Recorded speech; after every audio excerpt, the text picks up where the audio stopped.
এবার সেই বালককে ডেকে আনা হচ্ছে, বলা হচ্ছে, বলো তুমি নাকি তোমার রবের নাম দিয়ে মানুষের ট্রিটমেন্ট করা শুরু করেছো।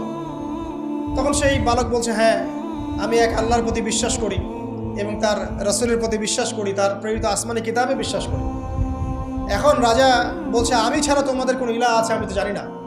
এই সৈন্যবাহিনী শোনো, এই বালককে ধরো, ধরে নিয়ে গিয়ে উঁচু পাহাড়ে নিয়ে যাও, ওখান থেকে ফেলে দাও। কথা বুঝতে পারছেন?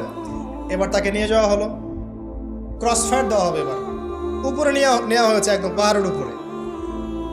এবার ওই বালক উপরে উঠে একটা দোয়া করছে, এই দোয়াটা সবাই শিখে নেন। ওই বালক উপরে উঠে দোয়া করছে, আল্লাহুম্মা কফিনিহিম বিমা শি'তা, আল্লাহুম্মা কফিনিহিম বিমা শি'তা, আল্লাহুম্মা কফিনিহিম বিমা শি'তা। পাহাড় থরথর করে কাঁপা শুরু করলো এবং ওই সৈন্যবাহিনী পাহাড় থেকে পড়ে গেল, বালকের কিচ্ছু হলো না।